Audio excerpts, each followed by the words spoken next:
कल्पना कीजिए कि केवल 24 अक्षरों की एक विशिष्ट आवाज है और दावा यह है कि ये ध्वनि तरंग इंसान के आर्थिक संकट से लेकर किसी प्राकृतिक आपदा जैसे भूकंप तक के डर को पूरी तरह से खत्म कर सकती है। बिल्कुल। और पहली नजर में कोई भी तार्किक इंसान यही सोचेगा कि भाई ये तो किसी जादू या अंधविश्वास जैसी बात लग रही है। मतलब महज कुछ अक्षरों को बोलने से जीवन की इतनी बड़ी समस्याएं कैसे सुलझ सकती हैं? वही तो। लेकिन गायत्री चैतन्य के गहन अध्ययन से और जैसा कि अनीता अरविंद सराफ द्वारा प्रस्तुत किया गया है, ये स्पष्ट होता है कि ये कोई साधारण प्रार्थना या रस्म बिल्कुल नहीं है। एकदम सही। ये मानव चेतना को पूरी तरह से बदलने वाला एक अत्यंत सटीक विज्ञान है।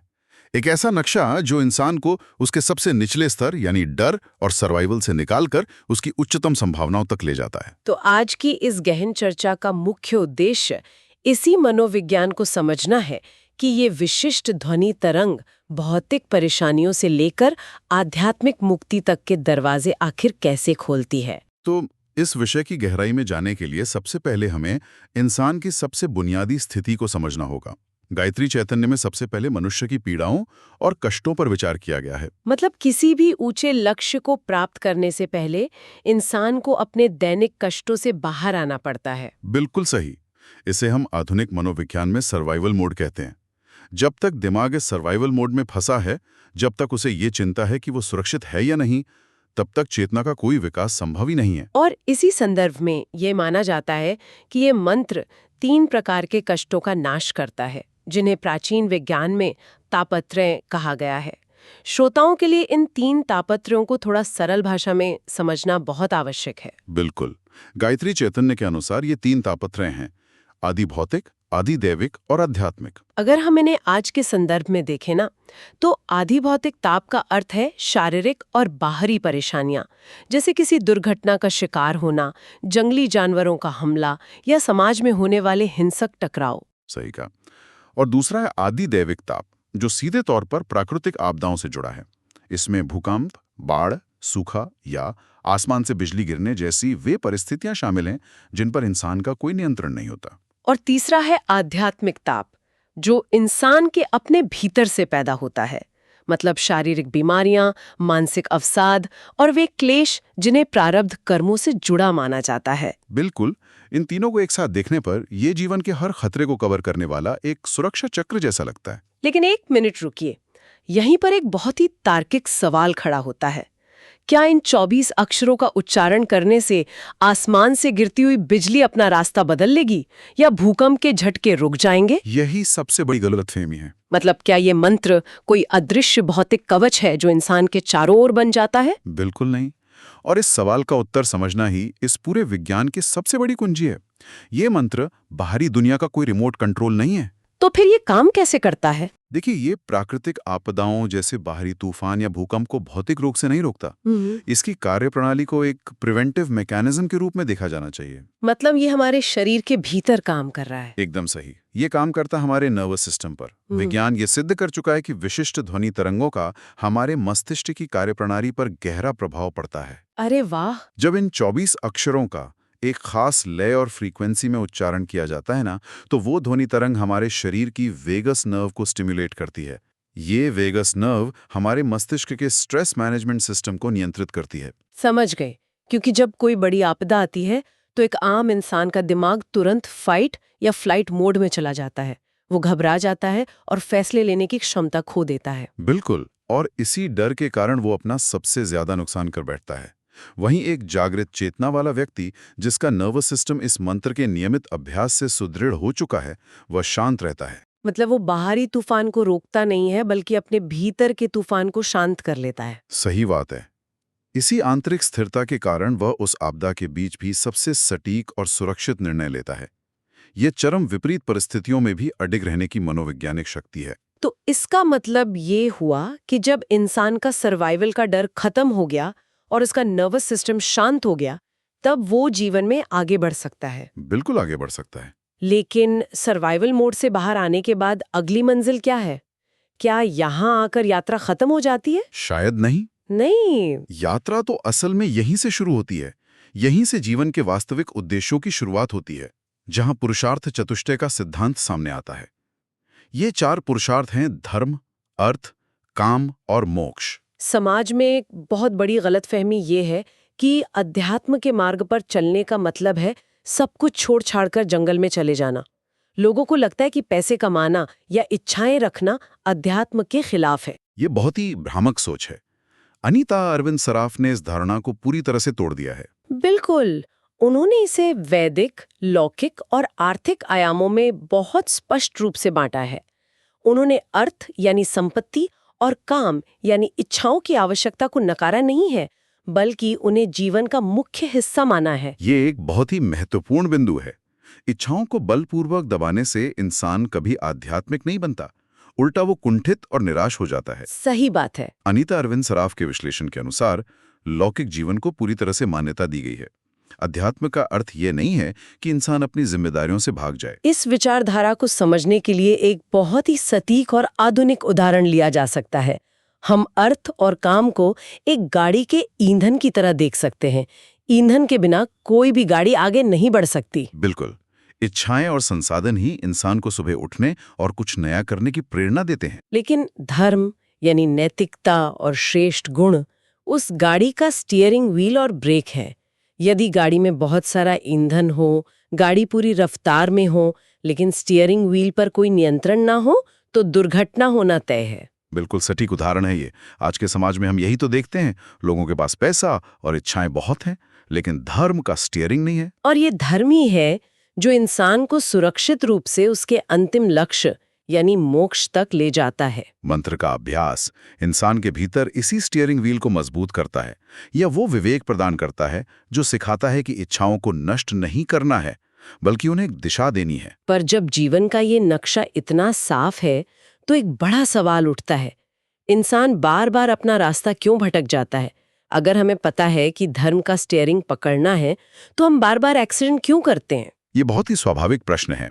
गायत्री चैतन्य में इसका कारण इंसान के अंदर मौजूद 3 गहरी मानसिक गांठों को बताया गया है, जिन्हें ग्रंथ त्रय कहा गया है। श्रोताओं के लिए जानना दिलचस्प होगा कि ये 3 गांठें हैं: अविद्या, काम और कर्म।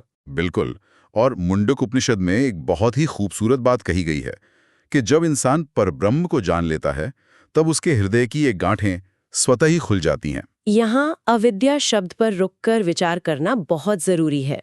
अविद्या का मतलब सिर्फ अज्ञान नहीं है।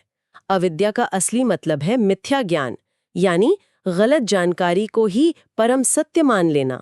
एकदम सही व्याख्या है। अगर हम आज के युग की बात करें, तो इस अविद्या की तुलना सोशल मीडिया के फेक वैलिडेशन से की जा सकती है।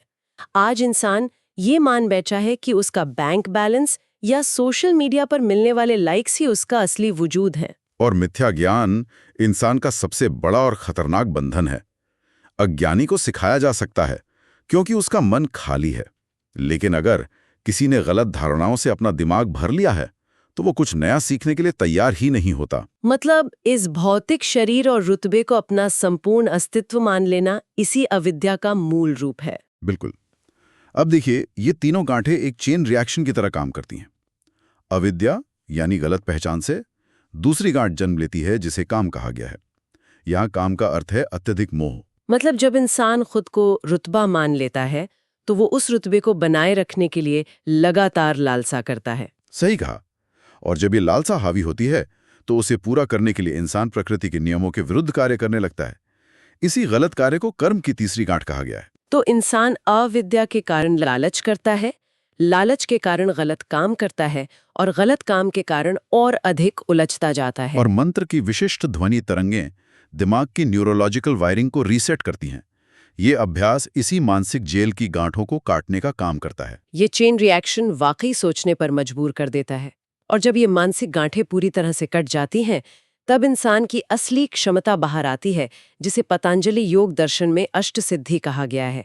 बिल्कुल। और ये 8 सिद्धियां हैं: अणिमा, महिमा, लघिमा, गरिमा, प्राप्ति, प्राकाम्य, वशित्व और ईशित्व। इसके साथ ही परकाया प्रवेश, दिव्य श्रवण और आकाश गमन का भी जिक्र आता है। अब यहाँ फिर से एक उलझन पैदा होती है। अणिमा का अर्थ है अणु जितना छोटा हो जाना, और आकाश गमन का अर्थ है हवा में उड़ना। ये सब सुनकर तो आज की सुपर हीरो फिल्मों की याद आ जाती है। अरे बिल्कुल, एंटमैन या सुपरमैन की तरह। तो क्या सच में ये सिद्धियां कोई भौतिक जादू है जिनके जरिए इंसान भौतिक विज्ञान के नियमों को तोड़ सकता है। इस गलतफहमी को दूर करना बहुत आवश्यक है। इन सिद्धियों को हॉलीवुड फिल्मों की तरह देखना प्राचीन विज्ञान के साथ बहुत बड़ा अन्याय है। हमारे प्राचीन ऋषियों ने रूपकों का इस्तेमाल किया था। मतलब मेटाफर्स का। जी, उदाहरण के लिए अनिमा का अर्थ शरीर को छोटा करना नहीं है। इसका वास्तविक अर्थ है अपने अहंकार को पूरी तरह से शून्य कर देना। अरे वाह। जब अहंकार खत्म हो जाता है तब किसी भी विषय की सबसे सूक्ष्म जानकारी को ग्रहण करने वाला माइक्रोफोकस विकसित होता है। समझ गई। तो महिमा का अर्थ शरीर को विशालकाय बनाना नहीं होगा, बल्कि करुणा और प्रभाव का विस्तार करना होगा। एकदम सही। और लघिमा का अर्थ शरीर का वजन कम करना नहीं है। इसका अर्थ है मन पर पड़े हुए अपराध बोध और अनावश्यक चिंताओं के भारी बोझ से मुक्त हो जाना। मतलब जब इंसान अतीत का सारा बोझ उतार फेंकता है तो वो इतना हल्का महसूस करता है मानो हवा में तैर रहा हो। इसी को रूपक के तौर पर हवा में उड़ना या आकाशगमन कहा गया है। बिल्कुल सही पकड़ा आपने। ये भौतिक जादू नहीं है, बल्कि ये अपने स्वयं के मन और भावनाओं पर पूर्ण नियंत्रण की पराकाष्ठा है। ये नजरिया तो इन प्राचीन सिद्धियों को देखने का चश्मा ही बदल देता है। प्राप्ति का अर्थ है मानसिक बाधाओं को पार करना और वशित्व का अर्थ है अपनी परिस्थितियों को नियंत्रण में रखना। ये सभी मनोवैज्ञानिक मास्टरी के स्तर हैं। बिल्कुल। और जब इंसान इन मानसिक सिद्धियों को प्राप्त कर लेता है तो उसे जो सबसे बड़ी संपदा मिलती है उसे नवनिधि कहा गया है। शंख, मकर, कच्छप, मुकुंद, नंदक, नील और खर्व। और अनीता अरविंद सराफ के अनुसार निधियों का नाम सुनते ही हमारे दिमाग में बैंक के लॉकर में रखा सोना चांदी आता है। लेकिन ये नवनिधियां वो संपदा नहीं है। बिल्कुल, भौतिक संपदा तो कभी भी छिन सकती है, लेकिन ये स्थायी और गुणात्मक संपदाएं हैं। सही कहा। भौतिक संपदा अक्सर अपने साथ डर और परेशानियां लेकर आती है, लेकिन ये गुणात्मक निधियां इंसान के स्वभाव को निर्मल बनाती हैं। श्रोताओं के लिए इनमें से कुछ निधियों पर ध्यान केंद्रित करना बहुत दिलचस्प होगा, जैसे महापद्म निधि। इसका असली अर्थ है दान देने की क्षमता और वो विशाल हृदय होना, क्योंकि बिना दान के धन व्यर्थ है। एकदम सत्य है। इसी प्रकार शंख निधि का अर्थ है स्वविमर्श, यानी खुद का आकलन करने की क्षमता। और इन सब में जो निधि सबसे ज्यादा प्रभावित करती है वो है नील निधि, जिसका अर्थ है एक अटूट मधुर स्वभाव। बिल्कुल। जब सब कुछ खिलाफ जा रहा हो तब भी मधुर स्वभाव बनाए रखना ही इंसान की सबसे बड़ी संपत्ति है। निसंदेह। और भौतिक और गुणात्मक संपदा के इसी मिलन से व्यक्ति का मन निर्मल होता है। वो जीवन का पूरी तरह से आनंद लेता है, लेकिन किसी चीज से बंधता नहीं है। मतलब वो अविद्या और कर्म के बंधनों से पूरी तरह मुक्त हो जाता है। बिल्कुल। और अंततः जनन मरण के चक्र से पार हो जाता है। तो इस पूरी चर्चा का सारांश यह है कि गायत्री चैतन्य सर्वाइवल मोड से निकालकर पुरुषार्थ के रास्ते पर ले जाकर और मन की गांठें खोलकर इंसान को परम मुक्ति तक पहुंचाता है। बिल्कुल सही। ये बाहर की भागदौड़ और भीतर की चेतना के बीच सामंजस्य स्थापित करने की एक पूरी साइंटिफिक प्रक्रिया है। इस चर्चा को विराम देते हुए श्रोताओं के विचार के लिए एक बहुत ही गहरा प्रश्न छोड़ना चाहूंगी। क्या ये संभव है कि प्राचीन ऋषियों ने मंत्रों को केवल भक्ति के लिए नहीं बनाया था? ये सोचने वाली बात है। क्या ये विशिष्ट ध्वनियां और फ्रीक्वेंसीज दरअसल एक आध्यात्मिक तकनीक थी जो हमारे न्यूरोप्लास्टिसिटी को बदलकर नर्वस सिस्टम को रीवायर करने का काम करती थी? श्रोताओं को इस दिशा में जरूर सोचना चाहिए। शायद इंसान की सबसे बड़ी ताकत उसकी अपनी ही आवाज में छिपी है।